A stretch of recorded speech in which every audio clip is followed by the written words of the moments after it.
Bonjour à tous et bienvenue dans Smart Patrimoine. Smart Patrimoine, l'émission qui vous accompagne dans la gestion de vos finances personnelles, mais l'émission qui décrypte également avec vous les enjeux et les actualités du secteur de la gestion de patrimoine. Une émission que vous pouvez retrouver tous les jours sur Bismart, sur bismart.fr, sur les réseaux sociaux de Bismart. Et bien sûr, vous pouvez nous écouter en podcast sur toutes les plateformes de podcast. Au sommaire de cette édition, nous commencerons tout d'abord avec Investir Responsable, le rendez-vous dédié à l'investissement durable aux responsables de Smart Patrimoine. Et en l'occurrence, aujourd'hui, nous aurons le plaisir de recevoir Kim Nguyen, le président de Kermit, avec qui nous ferons le point sur l'évolution du label ISR après les annonces politiques décidées en fin d'année dernière. Comment est-ce que ce label ISR se transforme dans la pratique pour accompagner les décisions d'investissement durables en France? Donc ce sera la première partie de l'émission. Nous enchaînerons ensuite avec Enjeu Patrimoine, un enjeu patrimoine consacré à l'investissement dans le retail, dans l'immobilier de commerce plus spécifiquement.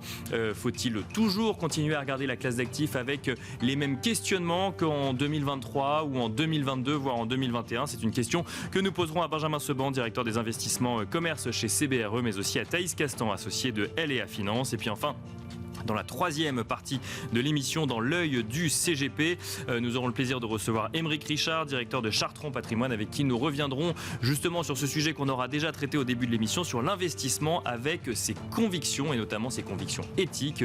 On se retrouve tout de suite sur le plateau de Smart Patrimoine.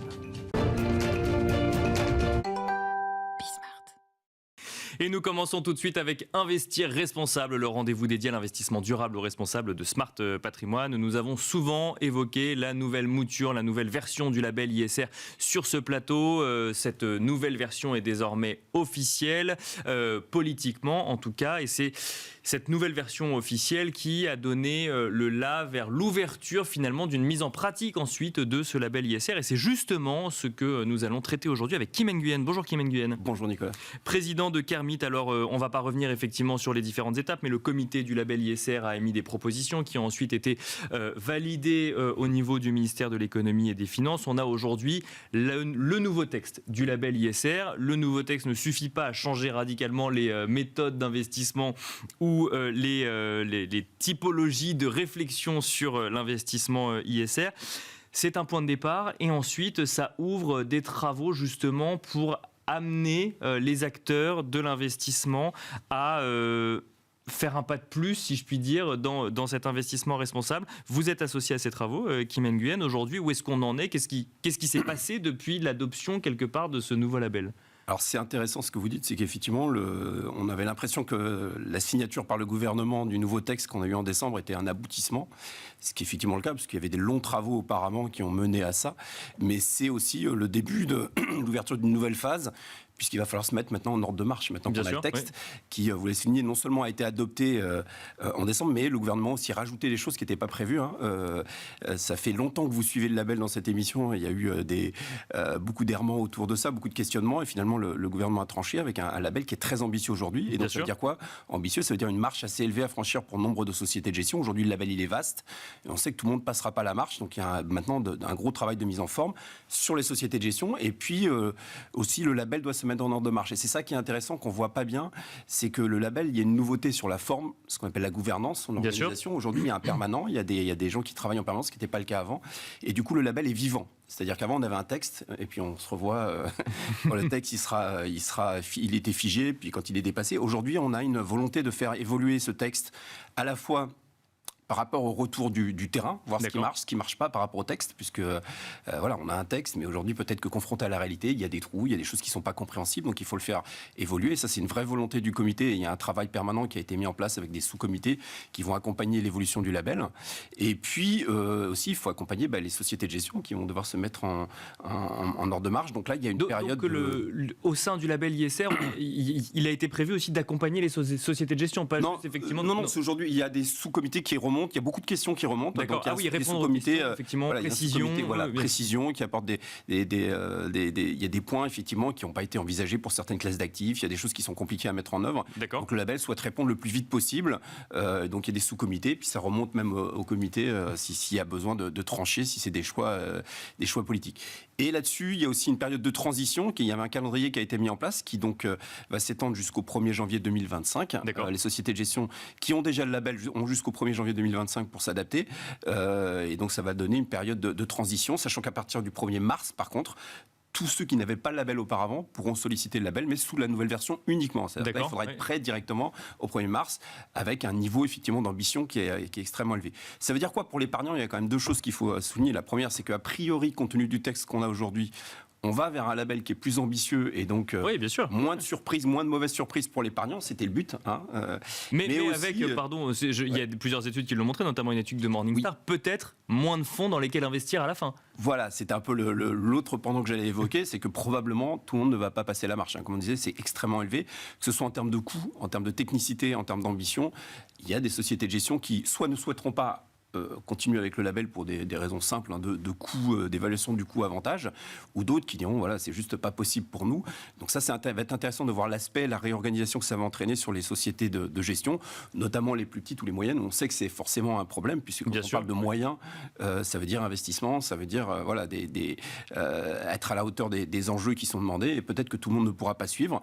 Quelles sont les alternatives? Comment le marché va se réorganiser autour de ça? Je pense que c'est une période intéressante qui s'ouvre et qui se terminera en fin d'année, obligatoirement de toute façon. Alors, on n'est qu'en début d'année 2024, donc j'imagine que vous n'avez pas tous les éléments, mais est-ce que dans les échanges que vous pouvez avoir avec certains fonds ou autres, on constate que la mise aux normes face à ce nouveau label ISR se fait sans douleur, ou au contraire implique de grosses réorganisations, ou peut-être un changement même de mindset?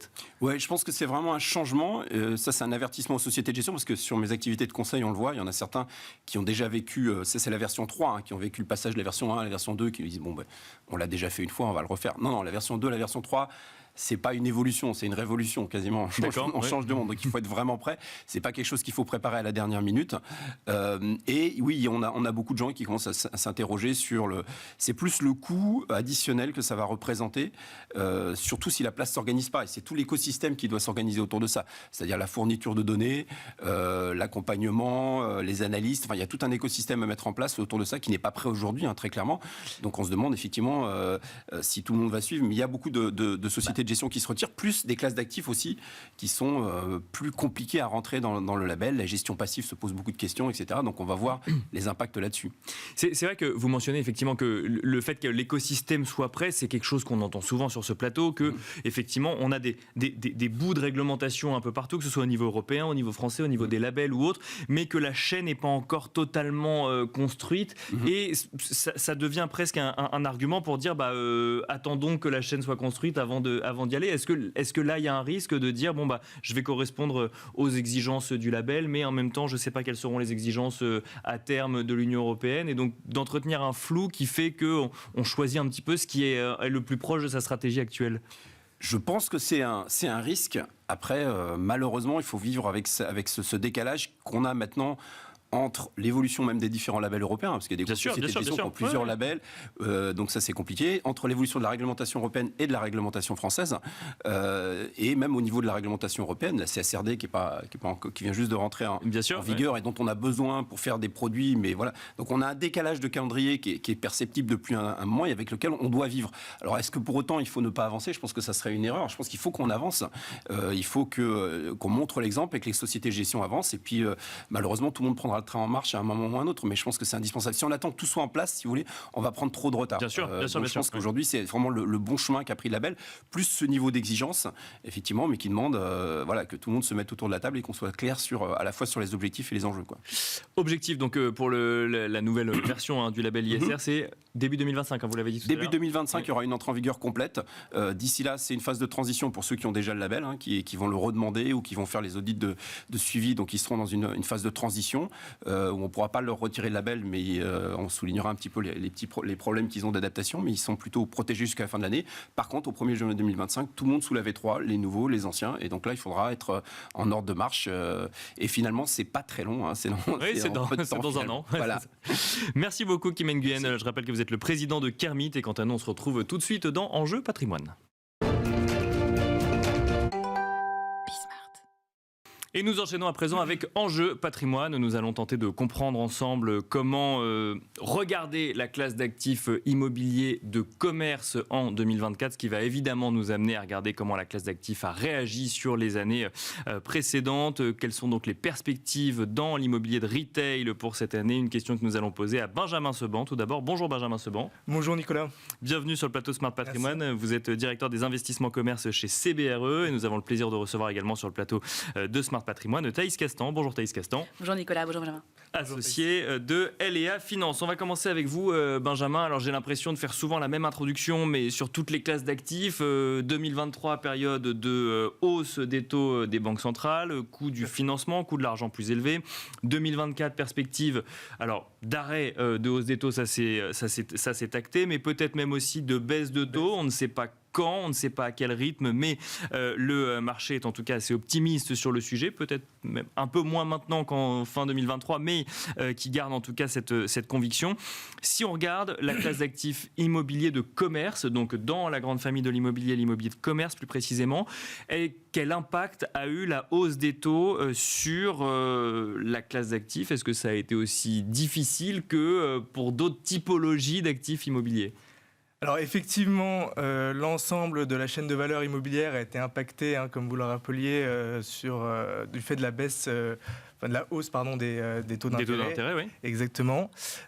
Par contre, le retail a prouvé qu'il avait été assez résilient, même si les chiffres ont baissé de moitié, parce que les volumes investis sont passés d'environ 6 milliards en 2022 à 3 milliards pour 2023. D'accord. Il a montré une certaine résilience. Le retail bashing et la Covid étant derrière nous, on a eu des bons fondamentaux locatifs qui ont permis de faire revenir le commerce dans la feuille de route des investisseurs institutionnels notamment. Donc investissement divisé de moitié, mais résilience en lien quoi avec les performances La part en fait du retail, la part du commerce a augmenté. Elle est passée de 19 à 25%. Notamment du fait de la baisse proportionnelle du bureau qui, en plus de la hausse des taux d'intérêt, a connu une période d'office bashing avec tout ce qui est problématique de télétravail notamment. Donc le retail a récupéré quelque part une partie des investissements qui ne sont plus allés sur le bureau et donc même si on a eu des investissements en recul, comme dans toute classe d'actifs immobilières sur l'année 2023, il y a eu ce jeu de vase communicant qui a permis au retail de mieux s'en sortir quand même. Exactement, qui a bénéficié au retail. Retail qui avait plus souffert en 2018-2019, on appelait ça le retail bashing. Ensuite, Covid, période de pandémie où effectivement le retail a été à l'arrêt et une reprise assez forte de ses fondamentaux, notamment locatifs post-Covid et qui a permis de faire revenir dans la feuille de route des investisseurs le commerce. Et donc là, alors on parlera effectivement peut-être des perspectives dans un instant, mais Thaïs Castan, même question. Alors, d'un point de vue plutôt investisseur pour le coup, l'immobilier de commerce, et en plus Benjamin Seban nous l'a rappelé, effectivement a connu plusieurs périodes dans sa vie récente. Quand on regardait l'immobilier de commerce en 2022-2023, est-ce que c'était quelque chose qu'on intégrait dans une allocation ou on allait vers d'autres types d'immobilier ? Alors, on l'intégrait moins. On l'intégrait moins parce que c'est vrai qu'il y avait une certaine dépréciation, mais je dirais plus aussi psychologique que réel également, parce qu'en réalité, il y a eu une réelle baisse des demandes depuis le Covid, qui a fait baisser la valeur des actifs et donc la valeur des investissements de manière générale sur la classe commerce, retail. Donc c'est vrai que la force d'argumentation qu'on avait auprès des clients devait être beaucoup plus forte pour le commerce que pour l'immobilier de bureau, que pour l'immobilier de vie, de l'hôtellerie ou autre.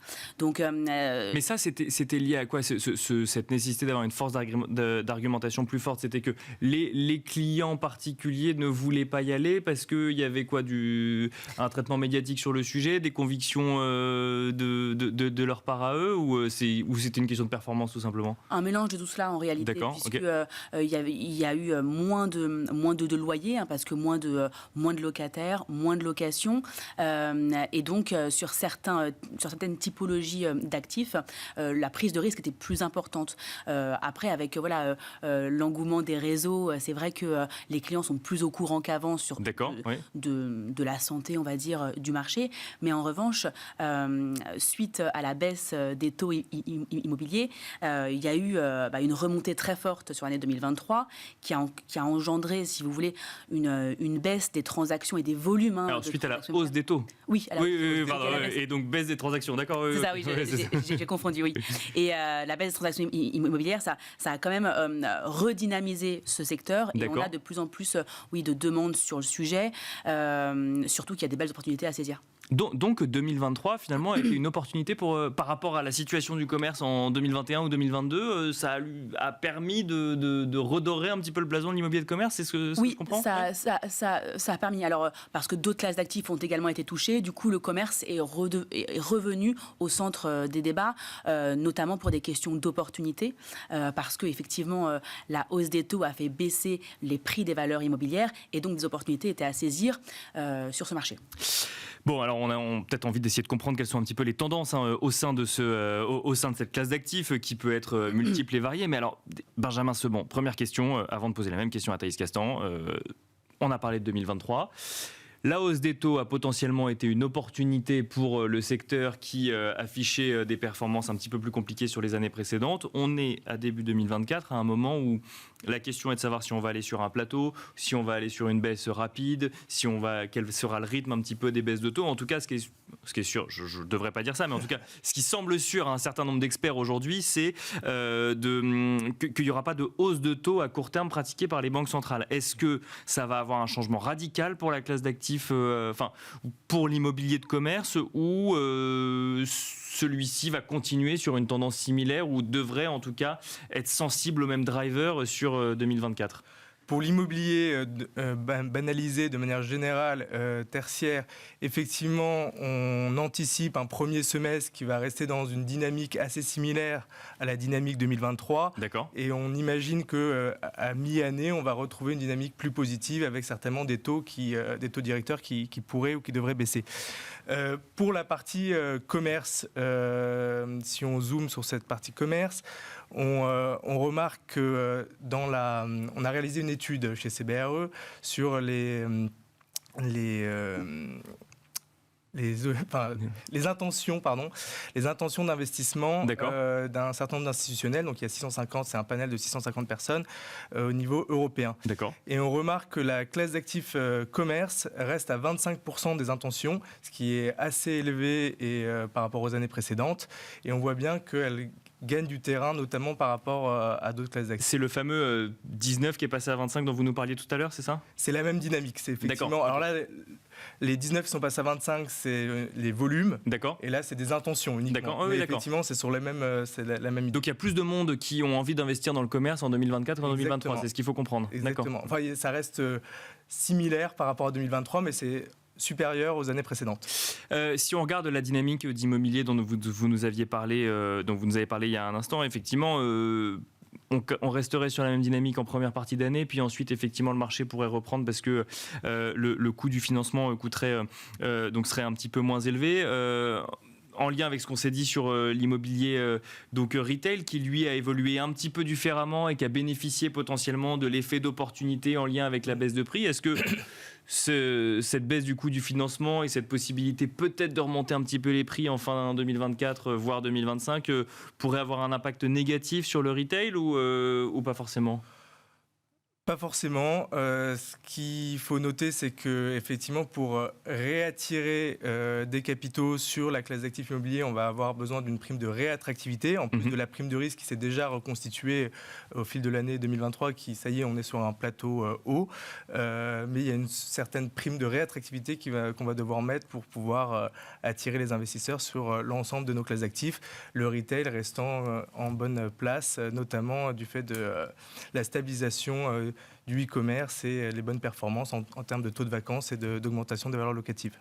Thaïs Castan, prime de réattractivité, en voilà un argument pour les clients ou les investisseurs pas encore convaincus par la classe d'actifs. C'est vrai, mais plus globalement, l'année 2024 s'annonce plutôt bonne sur les investissements, puisque cette baisse prévisionnelle des taux d'intérêt cumulé à l'indexation des loyers sur l'inflation, si vous voulez, cette double combinaison permettra de relancer le marché de l'investissement, notamment immobilier, et pourquoi pas commerce.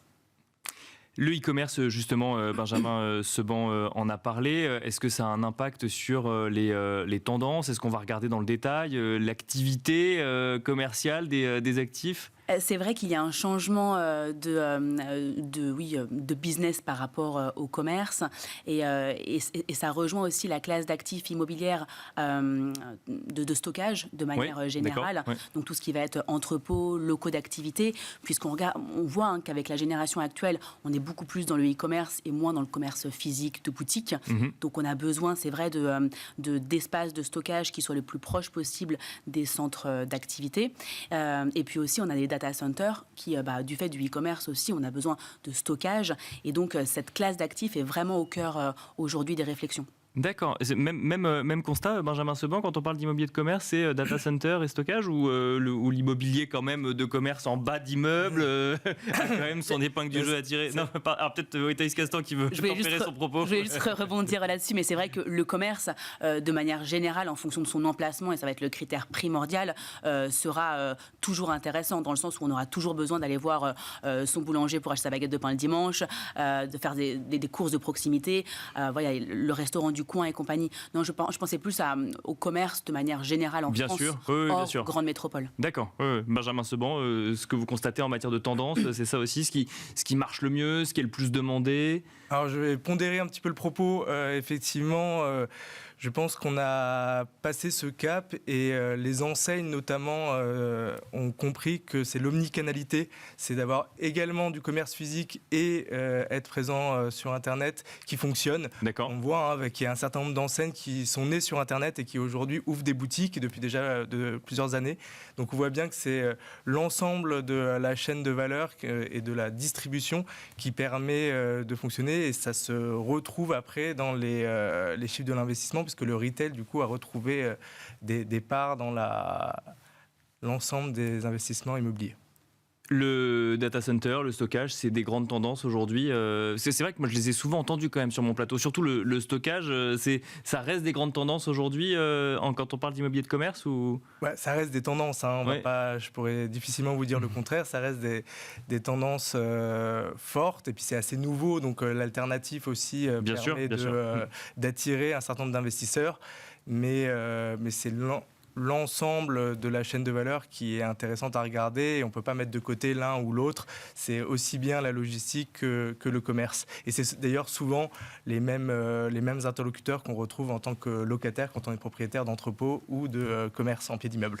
Oui, l'idéal de manière générale sur une stratégie d'investissement, une stratégie patrimoniale, c'est d'avoir de l'immobilier qui soit diversifié. Donc effectivement du commerce bien placé, de la logistique parce que c'est au cœur des débats actuels. Des bureaux également, pourquoi pas, de l'hôtellerie, enfin voilà, avoir une stratégie qui soit diversifiée. Une question et on finira là-dessus, malheureusement on n'aura pas beaucoup de temps pour y répondre, mais quand on vend effectivement l'idée à un client d'investir, ou à un investisseur d'investir dans l'immobilier de commerce, est-ce qu'on va aller que sur de l'immobilier de commerce exploité par des grandes enseignes par exemple, ou on accepte aussi l'idée que ce soit exploité par des indépendants ? Non, pas forcément. On peut avoir justement une stratégie de diversification aussi par rapport aux locataires, parce que le critère principal, je dirais, c'est l'emplacement. Donc, si par exemple on a des murs de commerce situés en plein centre-ville, de Bordeaux, de Paris, de Marseille ou autre, que ce soit un exploitant indépendant comme un restaurant ou alors une grande enseigne, voilà, c'est l'emplacement qui sera en fait essentiel dans l'activité et dans le chiffre d'affaires. La règle des 3 E, emplacement. Exactement. Merci beaucoup. Merci Thaïs Castan, associé de LEA Finance. Merci Benjamin Seban, directeur des investissements commerce chez CBRE. Et quant à nous, on se retrouve tout de suite dans l'œil du CGP. Et nous enchaînons avec l'œil du CGP, la dernière partie de Smart Patrimoine. Et nous avons le plaisir de recevoir en plateau Aymeric Richard. Bonjour Aymeric Richard. Bonjour. Vous êtes directeur de Chartron Patrimoine. Nous allons évoquer ensemble les manières qu'ont les investisseurs aujourd'hui pour investir avec leurs convictions ou donner du sens à leur placement. Mais surtout, ce qui va nous intéresser, c'est la manière dont les professionnels de la gestion de patrimoine peuvent intervenir et conseiller sur ces sujets. Déjà très rapidement, quand on parle de donner du sens à ces placements, on parle de quoi concrètement ?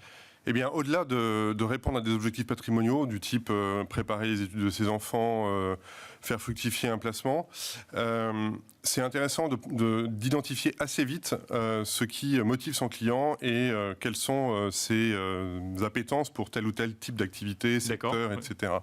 Et au-delà de ça, savoir s'il a la volonté d'influer en fait sur la société qui l'entoure à travers l'acte d'investir. Ça, c'est quelque chose que vous constatez de plus en plus aujourd'hui dans les échanges avec vos clients ? Oui, moi j'ai commencé mon activité après la crise de 2008 et c'est vrai que j'ai à ce moment-là déjà été sensibilisé à ça, puisque quand les portefeuilles avaient chuté de moins 30%, il fallait bien, au-delà de l'investissement, pour tenir et résister, avoir cette motivation. Et aujourd'hui, et notamment après le Covid, et avec l'arrivée des jeunes générations d'investisseurs, c'est quelque chose qui se renforce. Et on va le voir, mais le contexte est porteur. Aujourd'hui, si on a effectivement quelqu'un qui vient dans votre bureau et qui se pose la question de savoir comment donner du sens à ses placements, concrètement, comment ça se passe et comment est-ce qu'un conseiller en gestion de patrimoine peut l'accompagner ? Alors aujourd'hui, le conseiller en gestion de patrimoine a le devoir de poser la question à son client lors de la découverte. Et c'est l'occasion de pouvoir échanger avec le client sur ses convictions et de comprendre quelles sont les convictions qui vont motiver ses placements. Ça peut être l'environnemental, ça peut être le social, ça peut être la gouvernance. Et on va précisément sélectionner ces investissements en fonction de ses souhaits. Quand on échange avec un épargnant, justement, on arrive à avoir une vision précise de ce qui repose sur des sujets gouvernance, environnementale ou sociale, ou globalement l'idée c'est de donner du sens au global Tout va dépendre du client, de son niveau d'implication, de sa sensibilité, de ses convictions profondes. Et ensuite, donc, on va chercher les fonds qui correspondent, c'est ça, directement en lien avec la grille qu'on aura pu se créer à côté, en lien avec les grandes valeurs, les grandes convictions éthiques des... Voilà, exactement. Alors c'est parfois là où c'est plus compliqué. Okay. On peut s'appuyer tout simplement sur les labels, sur la réglementation SFDR, article 8, article 9, mais on peut aussi le faire sur des fonds thématiques. Et puis, si on a un peu plus de courage, de temps ou d'outils, on peut aller scruter davantage sur les fonds, quels sont, repérer en fait parmi les fonds plus classiques, quels sont ceux qui s'investissent plus ou moins dans tel ou tel aspect de l'ESG.